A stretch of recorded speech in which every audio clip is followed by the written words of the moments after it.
Afinal, o que realmente reprova na investigação social de um concurso público? Ficou na dúvida? Veja esse vídeo. Me chamo Leonardo Torres, sou advogado, fundador da Secassi Torres Advocacia dos Concursos e dos Servidores Públicos. Se gostaram do vídeo, dê um likezinho, ative o sininho, se inscrevam no canal e também nos sigam em nossas outras redes sociais, cujos endereços constarão ao final desse vídeo. Muito bem. Primeiro ponto é o seguinte: não é todo concurso público que exige esta fase da investigação social. Somente aqueles concursos para cargos em que se exija uma idoneidade moral específica do servidor. E geralmente são aqueles cargos em que a imagem do servidor se confunde com a própria imagem do órgão público, magistratura, Ministério Público, carreiras policiais, dentre outros. E outro ponto importante, tá?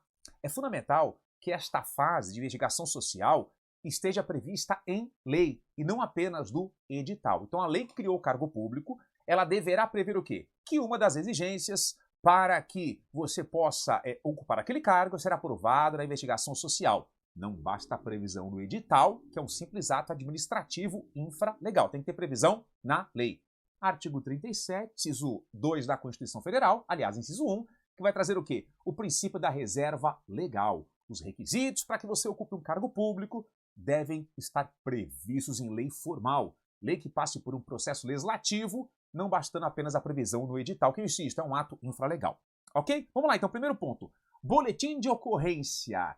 Eu fui mencionado como suposto autor de um crime num boletim de ocorrência, num BO. Isso pode me eliminar? Não pode. Absolutamente. Maus antecedentes para fim de concurso público, apenas o quê? Sentença penal condenatória a transitar em julgado. BO não pode prejudicá-lo. Teve até um caso aqui emblemático, aqui no escritório, em que o candidato para o concurso público da Polícia Militar do Paraná, ele foi mencionado há alguns anos como suposto autor do crime de ameaça. E infelizmente ele foi eliminado na investigação social. Nós ingressamos com mandado de segurança, conseguimos aí uma liminar, e ele prosseguiu nas demais fases, e ao final conseguimos lá procedência, e hoje ele é um policial militar, tá? Vamos lá, gente.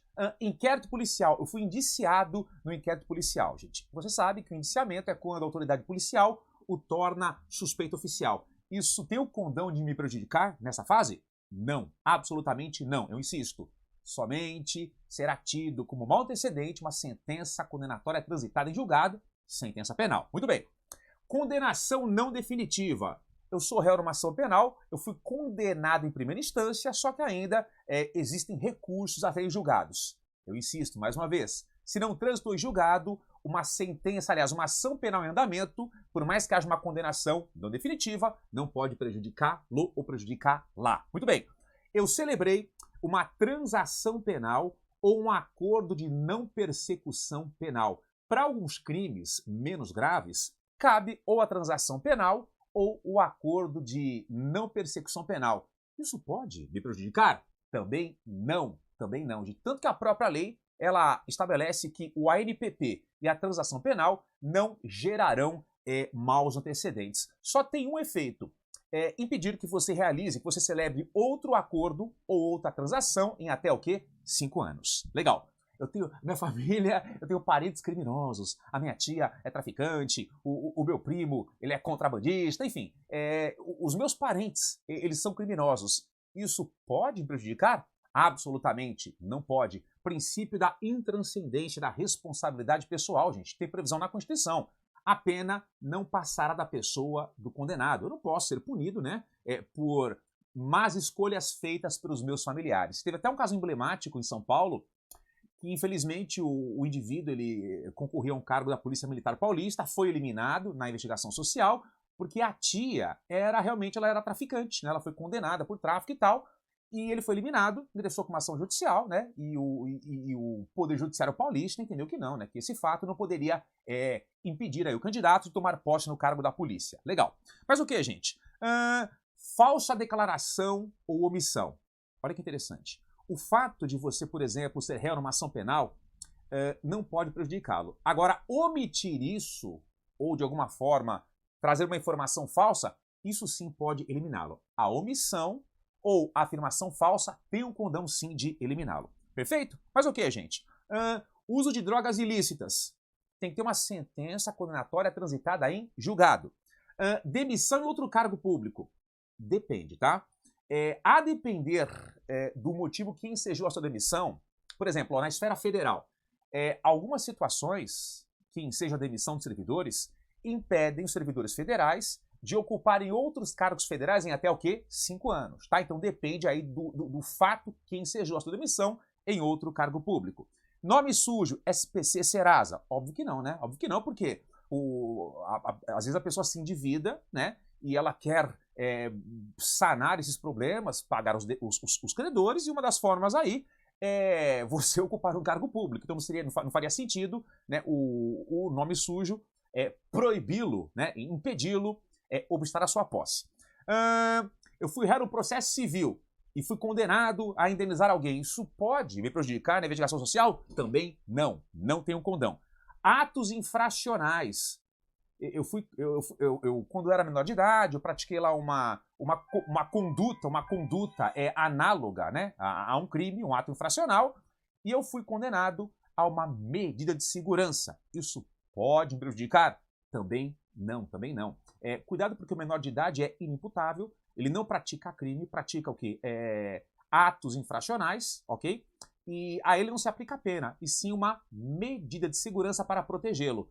Ou seja, eventuais condenações por atos infracionais não têm o condão de gerar uma reincidência quando da maioridade. Legal? Mas o quê?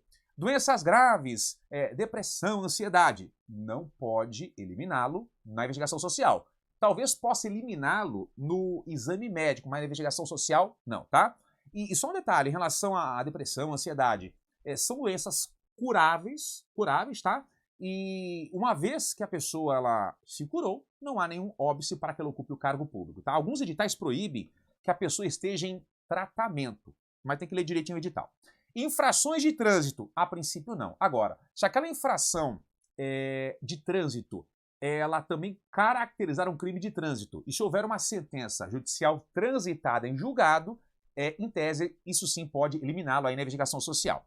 Outro ponto importante, é fundamental que o edital, bem como a lei, né, que estabeleceu lá a investigação social, estabeleçam que situações ensejarão a sua eliminação, né? Até para evitar que a administração pública, ao seu bel prazer, o elimine assim de forma discricionária. Então, para que haja uma segurança jurídica, o edital e a lei devem estabelecer o que, em que situações você será eliminado aí na investigação social. E outro ponto importante, o ato que o elimina tem que ser o quê?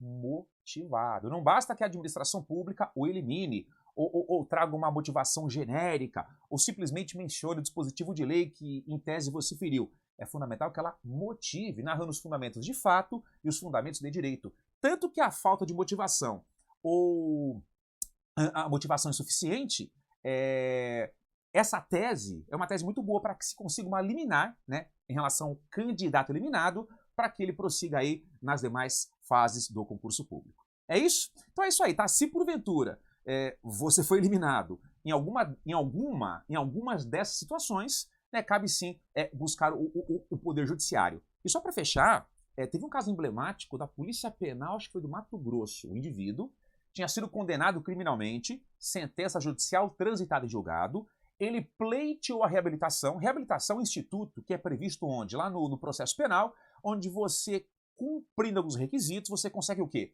Ocultar os efeitos da condenação, tá? Ele já era reabilitado, foi reprovado na investigação social, ingressou com uma ação judicial, e o Poder Judiciário falou que não, falou que a reabilitação ela tem o condão, sim, de ocultar os efeitos da condenação, então ele volta à primariedade, não faria sentido ele ser eliminado aí nesse concurso público, ok? Um forte abraço e não se esqueçam de nos seguirem nas demais redes sociais. Vou deixar aqui na vinheta final os nossos endereços. Um abraço, valeu, tchau, tchau.